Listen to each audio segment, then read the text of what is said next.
a carga tributária ela incide sobre o produto e não considera muito a capacidade contributiva, né?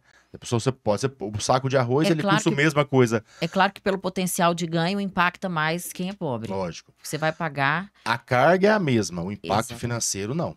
Imagine conseguir reduzir a carga tributária e ter de volta no caixa da sua empresa os valores de tributos que foram pagos indevidamente ao longo dos anos. Já ajudamos milhares de empresas a economizar e recuperar milhões de reais, fazendo toda a diferença em suas jornadas rumo ao sucesso. Não perca mais tempo e dinheiro. Venha à VegTax e transforme seus tributos em oportunidades de crescimento. VegTax, gerando oportunidades de crescimento.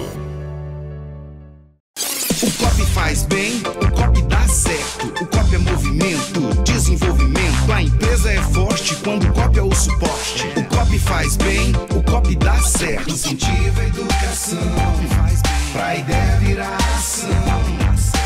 COP é formação pra sociedade. COP é sustentabilidade. O cooperativismo é um jeito de fazer negócios que faz bem pra todos. Realização Sistema OCB Goiás e Somos COP. A Tempo opera em 12 estados, mais de 200 entidades no Brasil e gera mais de 1.000 empregos diretos e indiretos. Ao longo de 30 anos, já foram mais de 10.000 empregos gerados. E esta história está muito longe do fim.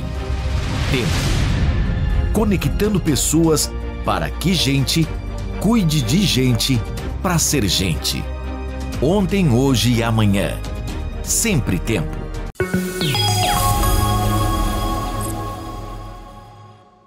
Olá, seja bem-vindo ao FACEG Pod desta semana. Estamos recebendo aqui Daniel Guimarães, eu e Márcio Luiz, né, Márcio? Tô chique na foto, viu? Bom, não é? Participando aqui com um podcast renomado, junto com uma jornalista famosa, um advogado tributarista podre de rico. Eu tô me sentindo o máximo hoje.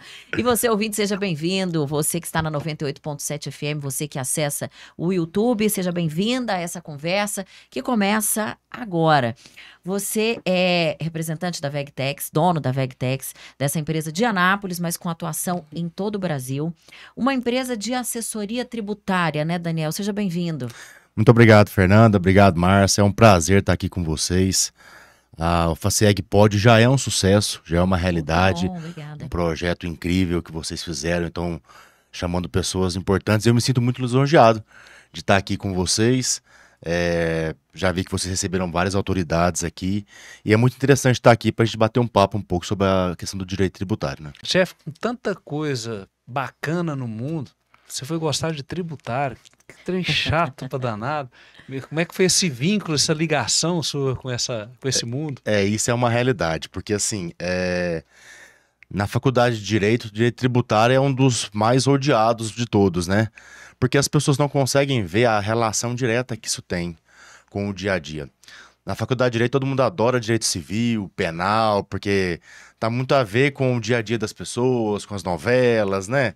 E o direito tributário é visto como uma coisa muito difícil, porque tem a questão do cálculo, da matemática, que envolve um pouco, da contabilidade.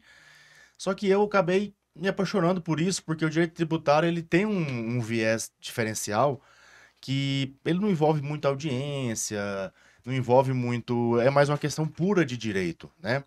E eu acabei já dando aula também de direito tributário em determinado período, e eu falava que a minha missão era mostrar que o direito tributário está muito mais presente na vida das pessoas do que elas imaginam. Porque tudo que a gente compra tem uma carga tributária inserida ali, né? Então, muito mais do que às vezes o direito civil, penal, ou seja outro direito, o tributário está inserido no dia a dia das pessoas, querendo ou não, né? Será que a gente não gosta e a gente ache isso, que é o assunto mais chato possível, justamente porque somos leigos, a gente desconhece, não deveria ser uma matéria básica até, inclusive, talvez até ali, né, no ensino médio, quem sabe? Com certeza. Eu acho que a complexidade do direito tributário acaba afastando as pessoas. Né? Porque é muito complexo realmente, é muito burocrático falar de direito tributário. Então, eu acho que a coisa é tão complicada que as pessoas, o cidadão comum, acaba se afastando disso, né? Ao invés de tentar... eu acho que, Olha, é complexo e doloroso. Esse negócio de falar de imposto é ruim demais. Pelo menos noções de contabilidade, de impostos, a gente precisava ter em algum momento da vida, Com né? certeza. Até para poder fazer as escolhas corretas, né? Uhum. Eu acho que tem muita coisa. Às vezes as pessoas perguntam como é que funciona o direito tributário. Existe uma certa revolta também da população por não ter a contrapartida correta desses impostos pesados, porque a carga tributária no Brasil é muito puxada e a gente não vê essa contrapartida direta que deveria existir. Né? Uma vez que você paga o imposto caro, você deveria ter uma saúde de qualidade, uma educação, né? Em Goiás nós temos um resultado diferente, graças ao nosso governador, que tem feito um trabalho muito bem feito, mas no Brasil como um todo, esse reflexo é muito pouco. Então as pessoas se revoltam com isso, eu acho que acaba criando esse afastamento. A gente paga imposto com raiva, Exatamente. né? O empresário principalmente, né? Mas assim, a pessoa física hoje, um assalariado normal, ele trabalha praticamente 4 meses no ano só para pagar imposto. E outra coisa que gera muita repulsa é que a velocidade de cobrar é enorme, mas quando você tem o direito de algum ressarcimento, de qualquer tipo de imposto, você entra com a ação judicial, aí eu vou falar, vai ficar para os netos que vai receber. É sempre assim, processo judicial, tributário, essa morosidade. Isso acontece muito porque a preferência é sempre do órgão público, é sempre do ente público, né? Existe uma máxima aí que fala que é a supremacia do interesse público sobre o particular. Então, na balança, o interesse do poder público sempre vai pesar mais sobre a prerrogativa de que ele tem que custear a educação, saúde, segurança, saneamento básico. Então, tudo dele é muito mais rápido. Quando ele quer cobrar o contribuinte, quando ele quer travar a vida do contribuinte, ele tem muito mais ferramentas do que o contribuinte tem para poder reaver um eventual tributo pago indevidamente. Né? Então, essa luta realmente é desigual. Inclusive, até para quem está nos acompanhando, quando você está processando uma empresa e você ganha a ação, você tem o direito de receber a indenização depois de anos brigando na justiça. Se a empresa não paga, você pede a penhora, o juiz vai lá, toma o dinheiro na conta dela e morreu o assunto. O Estado não, depois de você ficar anos e anos e anos brigando, quando acaba todas as possibilidades de recurso, você tem o direito a determinado valor, você ganha um papel que é um precatório para entrar numa fila para sei lá quantos anos você receber seu direito. E é por isso, exatamente por isso, Márcio, que a maioria das ações que mexem com essas questões tributárias, poucas vezes pedem de fato a restituição do valor. Na maioria das vezes as empresas buscam compensar esse eventual crédito com a carga tributária futura. Porque uma carga tributária, ela sempre vai existir, né? Então, se dali para trás houve alguma cobrança indevida, é muito mais interessante para as empresas gerar um crédito e compensar esse crédito com as parcelas futuras do que tentar um recebimento em dinheiro. Porque tentar um recebimento em dinheiro acontece exatamente o que você falou. Vai gerar aí um precatório ou um RPV, se o valor for menor, mas geralmente são precatórios que entram para filas cronológicas extensíssimas, né? Filas que podem durar aí 15, 20 anos e a pessoa acaba não vendo esse dinheiro na prática, né? É por isso que é mais interessante buscar medidas judiciais ou até administrativas que gerem créditos para que a pessoa possa utilizar esse crédito para abater a carga futura das empresas. Se tem uma coisa que o empresário precisa na vida é de uma assessoria tributária, né? Com certeza. E, infelizmente, isso é muito subestimado, né? Até aconteceu uma mudança durante esses últimos anos. As pessoas começam a entender mais a importância de uma assessoria tributária e contábil. Eu vejo, às vezes, empresários pensando em economizar onde não deveria economizar, que é numa assessoria contábil, numa assessoria tributária, para poder escolher realmente qual que é o melhor regime de tributação que ele tem que estar, onde ele está pagando imposto, onde ele não precisa pagar imposto, porque se paga muito imposto no Brasil, mas se paga muito imposto errado no Brasil. Exatamente por falta disso, por falta de ter profissionais do lado que está orientando a pessoa, encaixando exatamente direto, a sua realidade é essa, a sua atividade empresarial tem esses benefícios fiscais, os seus produtos ou serviços têm esses benefícios fiscais e as pessoas não têm acesso a isso e preferem economizar perdendo dinheiro. Rapaz, pagar imposto errado. Muito, Doído, hein? muito. Doído, né? Quando você descobre isso. Isso. Eu imagino que quando você faz assim o diagnóstico da empresa e aponta esse problema ali, a pessoa fala, nossa, mas como é que eu fiz isso errado durante tanto tempo?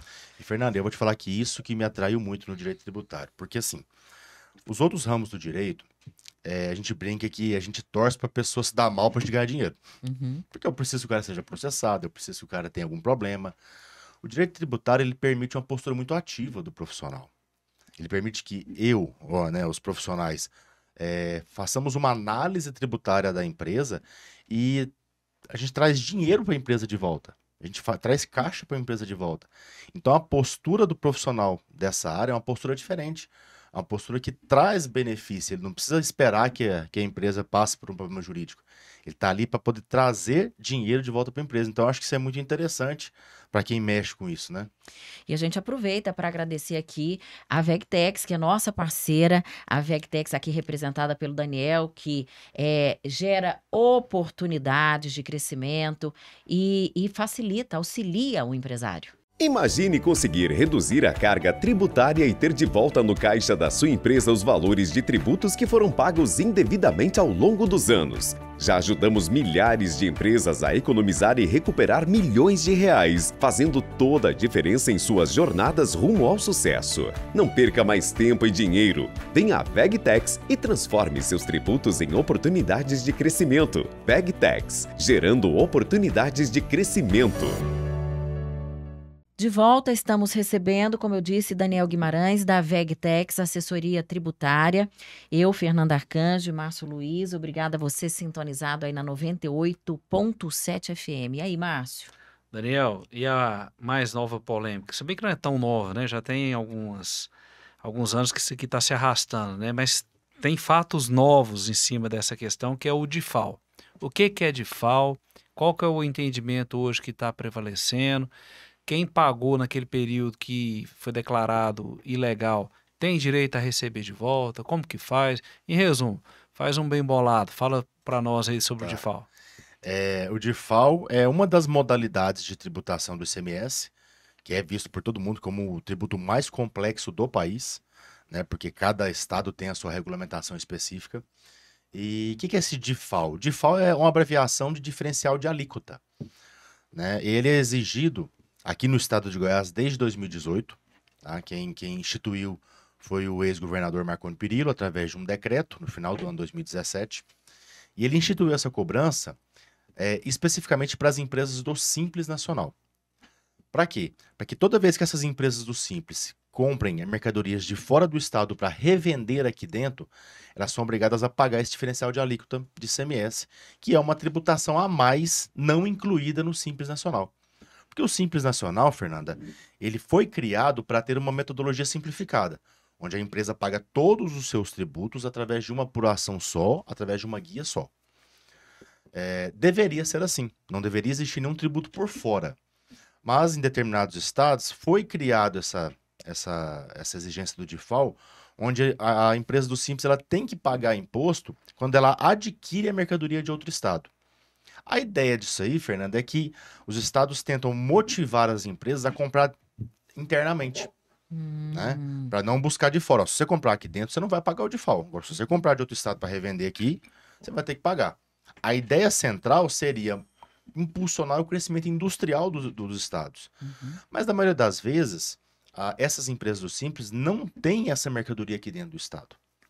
Ou se tem, elas não encontram na mesma condição de valor, de qualidade. Então elas são obrigadas a buscar fora.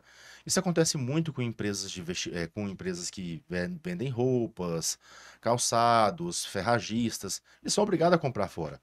Então a empresa compra de fora e é obrigada a pagar esse DIFAL. Até aí tudo bem, a cobrança pode existir. Mas a cobrança ela tem que ser instituída por uma lei e não por um decreto, como aconteceu aqui no estado de Goiás. As pessoas entendem qual que é a diferença, não é a mesma coisa? Não, não é, porque o decreto ele é um ato exclusivo do chefe do executivo, que é o governador. Então, ele vai lá dar uma canetada e institui a cobrança.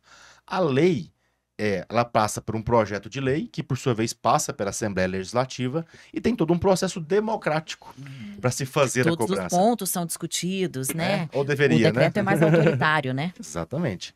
Então, o STF definiu que o DIFAL pode ser cobrado pelos estados, mas ele tem que ser por uma lei e não por um decreto. Como aconteceu aqui desde 2018 para cá, através de um decreto, inúmeras empresas entraram com ações judiciais para discutir isso. E isso chegou até o Supremo no final do ano passado. Quando chegou até o Supremo, que é o órgão máximo que bate o martelo sobre questões tributárias, ele disse, olha, o estado de Goiás pode cobrar, mas tem que ser por uma lei. Então a cobrança no decreto está errada. Não poderia estar cobrando no decreto. E declarou ilegal a cobrança aqui no estado de Goiás. Só que isso aconteceu, Fernanda, pra você ver como o Estado às vezes age rápido quando quer. Isso aconteceu dia 25 de novembro. Dia 20 de novembro foi a sessão, a decisão foi publicada dia 25 de novembro. Dia 28 o projeto de lei estava na Lego. 3 dias depois. Dia 30 foi colocado em votação, dia 1º estava aprovada. Uai, foi mais um decreto, então. Publicada. Não, foi lei. Não, né? mas foi do jeito como... né? Foi Em imposto de novo. Em 6 dias depois da decisão do STF, o Estado apresentou o projeto, a Assembleia votou em 2 sessões, no dia 1º de dezembro estava publicado no Diário Oficial. Então eles regularizaram a cobrança em 7 dias. Ok. Então, e a lei, no âmbito tributário, ela não pode entrar em vigor imediatamente. Ela tem obrigatoriamente que respeitar pelo menos 90 dias. Então ela só pôde entrar em vigor dia 1º de março. Aí as empresas que tinham entrado com a ação conseguiram reaver esses valores? Sim, conseguiram, sim. né? As empresas que já tinham entrado, né, estão conseguindo reaver os valores, porque muitas delas depositaram em juízo esse valor, que você tem essa prerrogativa, quando você discorda de uma cobrança de um tributo, você pode, se você conseguir eliminar, você pode parar de pagar, mas é muito arriscado às vezes, porque isso pode ser revertido no final. Então, te aconselha a depositar em juízo. Então, muitas empresas que depositaram estão hoje reavendo. Mas a questão mais importante que o Márcio perguntou é, e quem não fez nada? E quem não fez nada até agora? Dançou. Né? Aí que tá, Fernanda. Deveria ter o direito. Aliás, se tem o direito de buscar até 5 anos, porque o prazo prescricional de busca desse direito é de 5 anos. Você pode buscar sempre 5 anos para trás. Mas está sendo julgado agora no Tribunal de Justiça uma ADI, que a gente fala que é uma ação direta de inconstitucionalidade proposta pela FEComércio, e o Estado de Goiás propôs lá nessa ADI exatamente o que você falou, uma modulação para impedir que as pessoas busquem esse direito. Ah, mas pode isso? Pô, mas é direito, não deveria buscar? Aí a gente volta naquilo que eu falei, que é a supremacia do interesse público sobre o particular.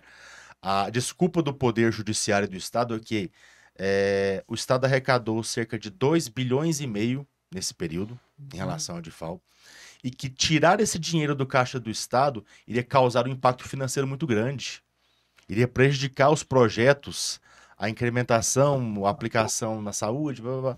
Resumo, ganhou, mas não levou. Então eles buscam relativizar o certo, mas não tem nada definido, né? Isso está sendo discutido ainda, essa votação ainda não terminou no tribunal, a guerra continua e a guerra é sempre assim. É sempre o contribuinte contra o Estado tentando provar que está errado e depois que prova que está errado, tentando receber de volta. Daniel, e nessa guerra entre contribuinte e o Estado, a gente ouve muito relato infelizmente, de profissionais com desvio de conduta, de advogados que fazem algumas ações que, na verdade, faz prejudicar o contribuinte, lesando o direito que ele tem. Então, tive até um caso na minha cidade, na minha querida Porangatu, que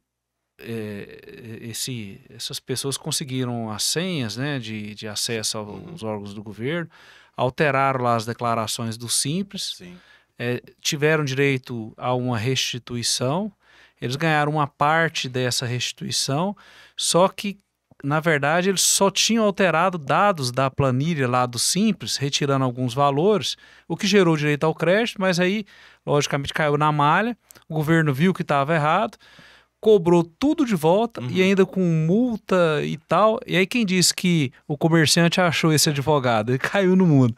Então, quem está nos acompanhando, como que você sugere para a gente, quando for contratar um advogado tributarista, uma empresa especializada como é a sua, para se cercar de alguns cuidados para não ser vítima de um golpe? Infelizmente, profissional mau caráter tem em todo lugar, né? Não seria diferente também nessa parte tributária. E como o Márcio falou, existem muitas empresas de assessoria tributária que prometem trabalhos que, na verdade, não são verdadeiros. Não vão trazer benefício. Eles podem até manipular os dados junto à Receita Federal, mas isso lá na frente vai gerar um problema. Então, o empresário, quando for abordado por isso aí, por uma empresa nesse sentido, tem que conversar com a sua contabilidade, para entender se aquele trabalho que está sendo proposto para ele se aplica à realidade contábil dele, à realidade da empresa dele. Especificamente nesse caso que você falou, Márcio, isso aí é a busca do que a gente chama de PIS e COFINS monofásico. O que é isso? Tem determinados tributos que a lei determina que a tributação seja paga toda lá na indústria. Então, a gente tem a indústria, tem o atacadista, tem o varejista, tem o consumidor. Para simplificar a tributação, em alguns produtos, toda a tributação é paga diretamente aqui na indústria. Então, os demais integrantes da escala não precisam pagar essa tributação. Só que a lista desses produtos é muito pequena. É uma lista muito restrita. Então, quando esse tipo de profissional chega na empresa, ele fala que aquele produto da empresa também é monofásico. Só que não é. Aí ele entra, pega o certificado digital da empresa, pega a senha do empresário, vai lá, altera as informações na receita, gera um crédito, a receita acha que aquilo é verdadeiro, devolve o dinheiro para o empresário, na conta do empresário. Só que tem um detalhe, a Receita Federal ela tem 5 anos para poder fiscalizar isso. Ela tem 5 anos para ver se isso está certo ou não. Ela até aceita a devolução, mas ela tem 5 anos. Se ela, nesse período de 5 anos, ver que foi errado, ela vai pedir o dinheiro de volta, vai pôr uma multa aí de 150%. Jesus. E mais juros.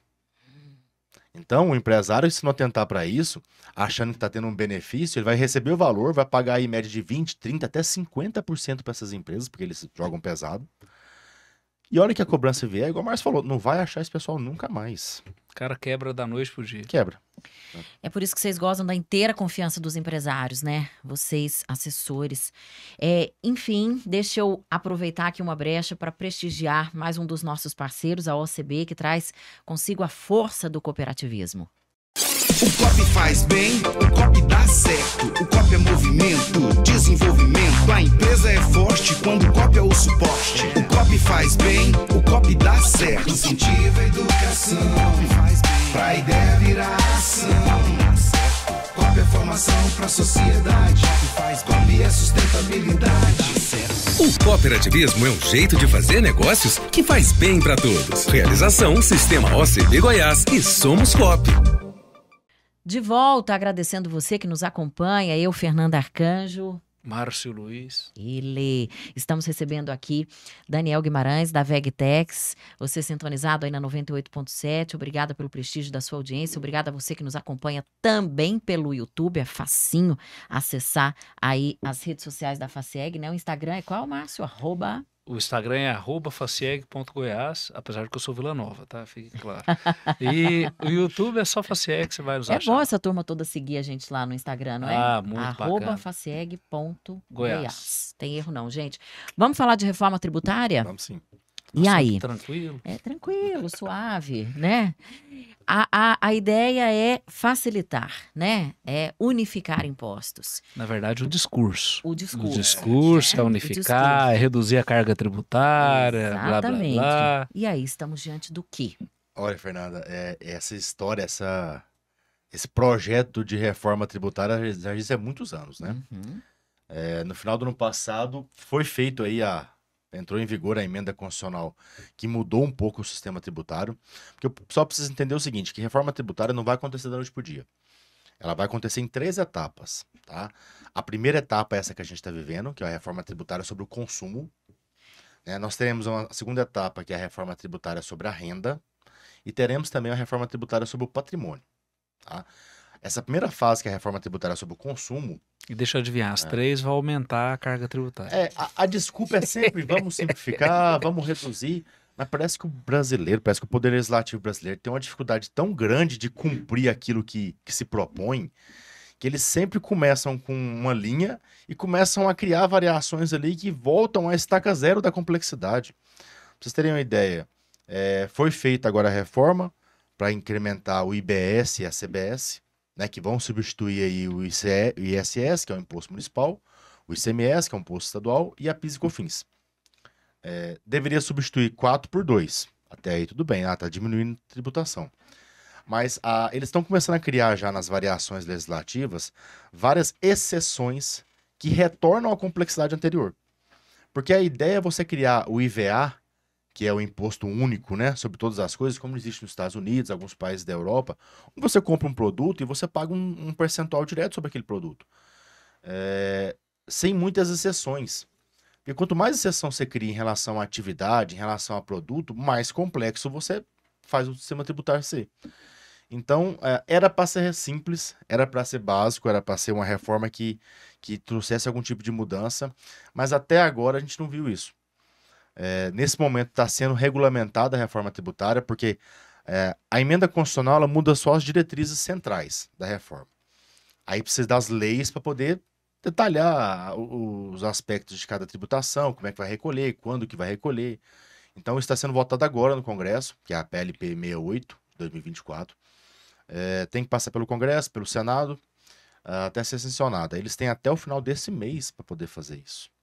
Então, como sempre, eles vão fazer tudo no apagar das luzes, como foi feita a aprovação da emenda, onde a maioria dos congressistas não sabiam nem o texto da lei, aprovaram simplesmente a toque de caixa, e novamente está sendo feito isso, infelizmente. Então, eles têm. Por que tem até o final desse mês? Porque eles têm um prazo de 180 dias para poder validar essas leis, para poder. E essa transição vai ocorrer pelos próximos 10 anos, Fernando. Então, ela começa em janeiro do próximo ano. Vai acontecer algumas graduações de crescimento do novo imposto, diminuição do imposto atual, para que nos próximos 10 anos a gente consiga chegar nisso. Agora, você imagina o seguinte: nos próximos 10 anos, as empresas vão ter que fazer duas contabilidades. Elas vão ter que fazer a contabilidade com a tributação antiga, ICMS, ISS, PIS e COFINS, e vão ter que fazer uma nova contabilidade com a tributação atual de IBS e CBS. Durante essa transição. Vai ser tranquilo ou não para as empresas? Jesus amado. E para os contadores? Eu acho que morreu uns 50% dos contadores já, e o restante vai morrer nos próximos 10 anos. Por quê? Porque eu tenho certeza que as empresas não vão querer remunerar o dobro, porque não tem essa capacidade financeira. O contador vai trabalhar o dobro, porque ele vai ter que ter 2 sistemas simultâneos para poder acompanhar isso. Então é muito difícil, sabe? É algo. Isso assim, tô falando da primeira etapa da reforma. Vocês imaginam quando vai acumular a reforma sobre a renda, sobre o patrimônio, a gente vai passar por 10 anos aí que vão ser tenebrosos, viu? Eita. Tá vendo por que o advogado tributário está ficando rico? É isso. Falta serviço pros caras, velho. Surfa no Você território, imagina o que vai desconhecido acontecer pela maioria. agora. Que loucura. Daniel, e na sua visão, é verdade que o estado de Goiás vai ser severamente prejudicado por essa reforma tributária? Na verdade, a maioria dos estados vão ser prejudicados. Tirando os estados com maior densidade populacional, os pequenos estados, pequenos e médios estados, vão ser muito prejudicados pela inversão que se aconteceu em relação à tributação. Agora, a gente falou a questão da tributação monofásica, né? Que é quando você cobra tudo da indústria. A reforma tributária ela inverteu completamente esse vetor. Agora a tributação vai ser paga toda no destino, no consumo efetivo, na venda do produto ou na prestação de serviço. O que isso quer dizer? Que a arrecadação vai ser feita aonde o produto está sendo vendido. O dinheiro vai ficar onde o produto final está sendo vendido ou o serviço está sendo prestado. Ou seja, quem tem mais população tem maior arrecadação. Logicamente, onde tem mais gente, você tem mais produtos. São Paulo, Rio de Janeiro tá rindo para as paredes. Então, São Paulo, Rio, Minas, que são os estados com a densidade populacional maior, vão arrecadar muito. Agora, e os estados pequenos? Onde tinha indústria aqui, que o dinheiro ficava aqui. A grande discussão, Márcio, é tentar convencer as empresas a continuar nesses pequenos estados. Porque aí tem 2 aspectos, não só essa inversão do vetor. A reforma tributária tirou dos estados a possibilidade de conceder benefícios fiscais próprios. Não tem mais isso agora. Tudo vai ser regulamentado pelo governo federal. Então, como que um estado igual o Goiás vai continuar atraindo empresas para cá, sendo que essas empresas produzem muito mais para fora do que para dentro? Não é muito mais interessante para elas estarem lá onde o público-alvo delas está, por uma questão de economia de logística, por uma questão de economia de transporte, de tudo isso. Então, ela vai estar aqui sem nenhum tipo de benefício fiscal, sem nenhum tipo de redução que faça ela ficar aqui e tendo que vender para lá. Então, todos os pequenos estados vão ser muito prejudicados com essa reforma tributária. Daniel, ricos e pobres são impactados pela carga tributária da mesma maneira? Sim. Na metodologia atual, sim, porque a carga tributária ela incide sobre o produto e não considera muito a capacidade contributiva, né? A pessoa, você pode ser o saco de arroz, ele custa a mesma coisa. É claro que pelo potencial de ganho impacta mais quem é pobre. Lógico. Você vai pagar... A carga é a mesma, o impacto financeiro não. Né? Então são impactados de formas diferentes. São, né? Porque assim... Isso é injusto, né? É injusto porque Agora, a reforma tributária ela evoluiu nesse sentido. Isso é preciso dizer.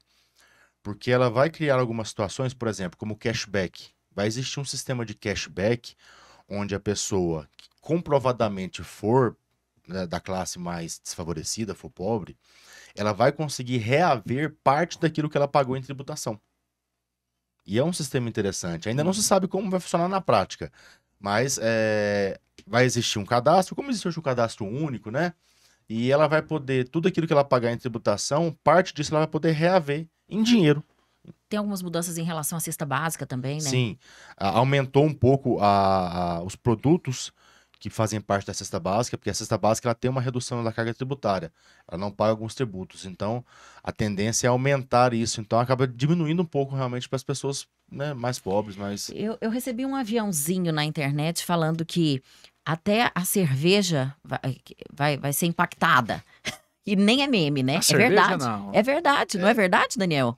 É verdade, tá lá na reforma. Sim, é porque o que acontece? A cerveja, Vai causar uma Injustamente, guerra civil nesse país aí. É? injustamente, ela é vista como um produto lesivo à saúde. Isso, é essa a questão.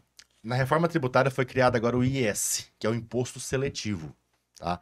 O imposto seletivo, o único objetivo dele é desestimular a utilização de produtos ou serviços que são nocivos à saúde. Então, todos aqueles produtos, bebidas alcoólicas, fumígeros, né? Tudo aquilo que for prejudicial à saúde ou ao meio ambiente vai ter a carga tributária aumentada através do imposto seletivo. Então, o pessoal aí que gosta de uma cervejinha, que gosta de um vinho, de um uísque, pode preparar que vai ficar mais caro. Tá vendo? Não é meme. Nem para relaxar a gente vai poder mais. Agora até para relaxar vai ter que ter outra alternativa, viu? Deixa eu agradecer a Tempo Telecom, plano de telefonia que você contrata via associação comercial. A Tempo opera em 12 estados, mais de 200 entidades no Brasil e gera mais de 1.000 empregos diretos e indiretos. Ao longo de 30 anos, já foram mais de 10.000 empregos gerados. E esta história está muito longe do fim. Tempo. Conectando pessoas para que gente cuide de gente para ser gente. Ontem, hoje e amanhã. Sempre Tempo. De volta, seguimos aqui conversando um pouco sobre tributos, esse assunto que é tão difícil para todos nós, né? O Daniel aqui muito gentilmente esmiuçando esse assunto, nos ensinando muito sobre, né, Márcio? O homem tem bagagem, viu, Fernando? É bom Entende, aprender, sabe? é bom. Nós brasileiros no geral, desconhecemos completamente a questão de tributos. Sim. Pagamos sem saber e pagamos com Certeza. raiva, né?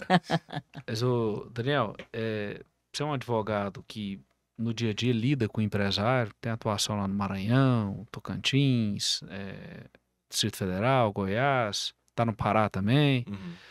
Então você pode dar um testemunho, é uma pergunta que a gente sempre faz para todos os nossos convidados, independente de qual era da atuação dele, qual que é a importância da gente instigar a coletividade.